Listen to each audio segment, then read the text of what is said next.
Hello and welcome back to Johnnie Bennie Campus News, your go-to channel for updates on campus life and events. I'm Ben Bugby. And I'm Tasha Grave. We had an exciting week. We were able to get out to some campus events, the Bahamian Mural Commemoration, and the Mayor Q&A.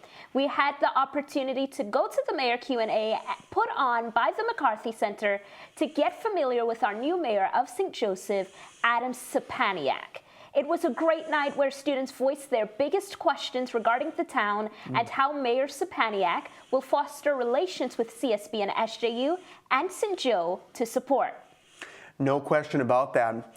Day shows a great night to hear from voices across our city and across our campus community. We also heard thoughts on businesses in town and new opportunities for students. With that, let's take a look.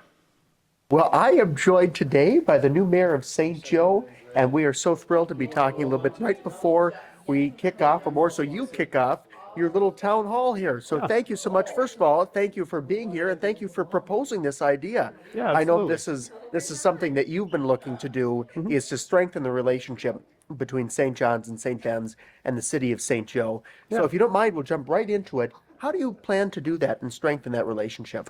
Well, part of that I want to do through these forums that we're having tonight. One here, obviously, at St. Ben's, where students can come and attend. We're going to have a second one out in the community, La Playette. And then I also have a bit of a teaser coming up right when we start the event. I'm going to announce something where the students can help participate in city government. But we'll leave that for the actual event for those in attendance. Yeah, absolutely. So you touch on this just a little bit with communication, and I've seen throughout St. Joe just some things that folks have been curious about. I know we've talked about sidewalks before, parking spaces in general. As mayor now, how do you plan to communicate the change that you foresee bringing over your tenure? So something that we can improve upon as a city is try to utilize technology more, and even bits of social media. We could get out on our Facebook. We can look to utilize our email tree a little bit more. So just try to get the word out through different pathways that we maybe haven't utilized in the past. So that way, not only the kids on campus, the students understand what's going on, but also the residents know as well. Absolutely. That's fantastic. One final question for you here. I just know that we got a short amount of time. I'm curious, seeing as though St. Joe has an incredible amount of vivacious businesses and a lot of life that happens throughout the academic year, how do you plan to transition into the summertime as mayor? I know this is not always in your ballpark, but I'm curious, when it comes to employment, how do you plan to help business owners across the community increase their employment and moreover bring jobs into this community? So something that we're going to look to do in the coming months here is some internships for the students where they can work hopefully with our Parks Director, Rhonda Jewell, as well as our City Development Director, Nate Keller. So that'll just be a unique opportunity for people in those career fields. And then as far as just employment abroad, all the different businesses, we're trying to grow out our business park. So when these new businesses come in, if you're fresh off the heels of completing college, you don't have to look far to find employment. So hopefully you can stay within our community and help us grow it. Absolutely. Anything else you'd like to say as parting comments before you begin your town hall? Thank you for everybody that's watching, and thank you for everybody that's here attending. Thank you for your time, and thank you again. Thank you to Mayor Sapaniak for answering the questions students were asking and giving students a platform to use their voices. Next, we are going to look at this weekend's weather with Paula. Over to you, Paula, for our weekend weather report. Hello everyone and welcome back to the weekend weather report. Let's get right into it by looking at today's weather.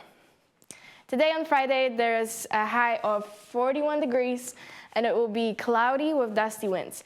Temperatures will drop to around 30 degrees later in the day and there are strong winds coming from the northwest at 25 to 35 miles per hour.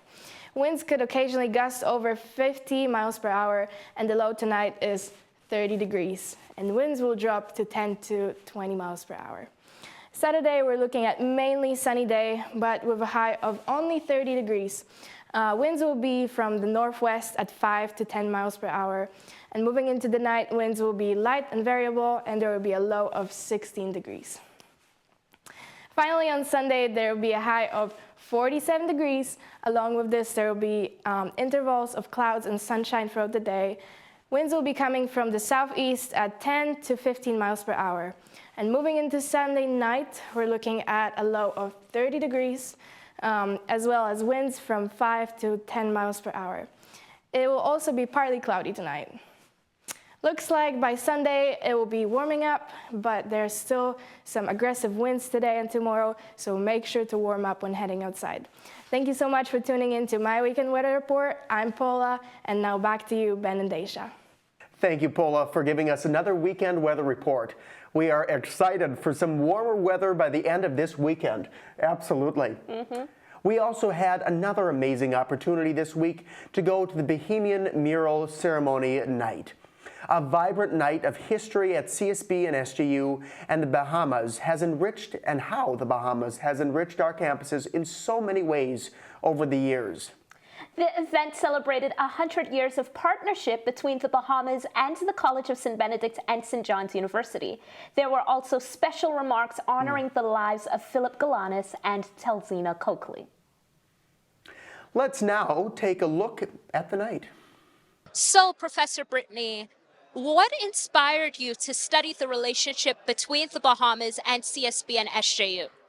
Well, I am a historian of the Caribbean and the British Empire, and the Bahamas was part of the British Empire and is still part of the Caribbean, obviously. And when I first arrived here at St. Ben St. John's about 8 years ago, I moved here from Florida, and I did not expect to see so many Bahamian students here in the middle of Minnesota. So then I would ask people, why are there so many students from the Bahamas? And they would be like, well, there were these monks that went down, something, I don't know. And it just seemed like no one knew. And so it just bothered me. I was like, there's a story here. And so I started researching it. And I found out that over 1,000 Bahamian students had come here for over 100 years. And I was just like, this is an amazing story. Why don't more people know about it? So I kind of tapped into my background as a Caribbean historian and went to work researching in the archives. Thank you so much for sharing our history. I'm here with Prince Wallace, SJU, former SJU alum, a Johnnie, and former board of trustee. Yes. How does it feel to be here today? Excited to be with, I look at all of the Bennies and Johnnies as our children. And that's how we treat them. And I said, sometimes, I'm not going to be smiles. So it's exciting to be here. This place has meant so much to the Bahamian people, the Bahamas. We are who we are in a large part of this place. And my pastor was from Cold Spring, which is, 15 minutes from here. But he spent his whole life in the Bahamas, and that was Martian Peters. And that story goes on. Yes, sir. And what would you say to current Bahamian Johnnies and Bennies? What words of encouragement would you tell them? Well, the word of encouragement is, I stated in my talk tonight, that we are Benedictines. What does Benedictine mean? It means, in my vernacular, to love and to serve. Everything is secondary. And what made you go for the idea of having a Bahamian mural here at SJU? Yeah, I just think it's really important to have some physical installation at St. Ben St. John's that continues to tell the story of these two schools, as well as the relationship between the people of the Bahamas. And I think it's great that there's a mural at St. Ben's, and now we have sort of a similar but kind of different thing here at St. John's. So, and it's near the bus stop too. So near the bookstore, the bus stop, so people can get educated. It's important that we educate and re-educate new students every year that come in that don't necessarily know about this very unique and important relationship. Yeah. Thank you for all you do at the McCarthy Center and for sharing the relationship between the Bahamas and CSB and SJU. And now I have the privilege not only to join this wonderful event, but to interview Daisha Gray, the co-host of Johnnie Bennie Media, to talk a little bit about what it means to be requested to speak at this great event, a testament to the relationship of the Johnnie Bennie Network here in action at St. John's St. Ben's tonight, but also at home. So tell us, A, how does it feel to be here tonight representing the Bahamas as a whole and the legacy that's left? It feels so good, and I'm always honored to talk about my country and its contributions around the world. Yeah. It means a lot to me, especially the Bahamas being such a small country but having such big impact, especially here at CSB and SJU. Why do you think it is that Johnnies and Bennies that go back home to the Bahamas make such an impact? I think it's because of their servant hearts. It's not just about learning everything that they can for themselves, but also to pay it forward and to better our economy, which is very much needed because we all know that we won't be here forever, and we need to pass down the knowledge, the wisdom, the Bahamian pride to future generations. What a great event. We enjoyed highlighting this event to share with you, and we enjoyed celebrating the long-standing relationship between the Bahamas and CSB and SJU. I agree, Daisha. Next, we're moving over to Chloe and Olivia to get our sports rundown. Over to you, Chloe. Welcome back to Sport Roundup. I'm Chloe. And I'm Olivia. We've had so many of our CSB SJU athletes competing in MIAC championships this week and throughout the weekend. Let's take a look. Starting off, CSB and SJU Track and Field are hosting the MIAC Indoor Championships this weekend. Between Thursday, February 27th and Saturday, March 1st, 12 women's teams and 11 men's teams will be competing in Collegeville. Some CSB athletes to watch out for this week include Sabria Farcarson, who set the meet record in long jump with a leap of 5.53 meters at the Home Invitational on February 15th. She also won the triple jump and earned a personal best of 11.14 meters. We can't wait to see what she'll do this weekend. Jalen Alberg also had an exceptional season and is currently the reigning MIAC champion in pole vault. St. John's also has some impressive athletes competing this weekend. Keep your eye on St. John's senior Max Luica, who has the 13th best heptathlon score in Division III this season at 48.36. Another senior, Zach Schaefer, is the two-time defending conference champion in the long jump. Best of luck to all the athletes competing. We'd like to give special congratulations this week to Braden Slavic, who qualified for the NCAA Division III Swimming and Diving Championships. Braden will be heading to North Carolina March 19th through 22nd to compete in the 1,650-yard freestyle, the 500-yard freestyle, and the 400-yard individual medley.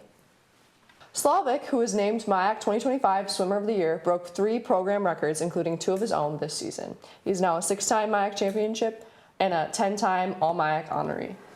Lastly, the St. John's hockey team's season came to a close last night in MIAC quarterfinal battle against Concordia. They fell 3-4.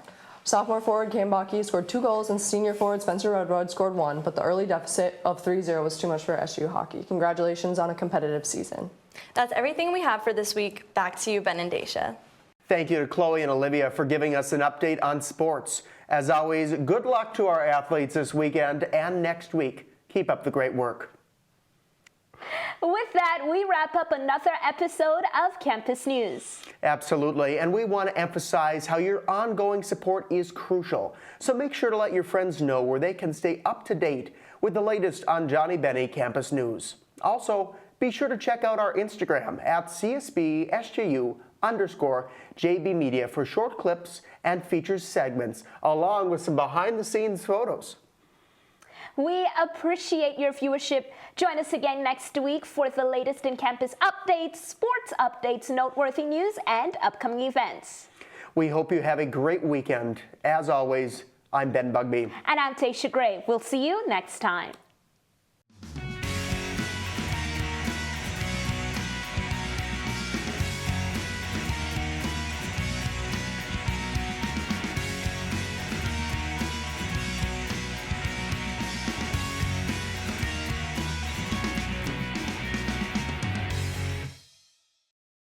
It was great. Everyone did good. What was the most inspiring thing you heard tonight? I thought Daisha's speech was really good. Yeah, she was absolutely off the chain. Very well Yep, off the chain. That's right.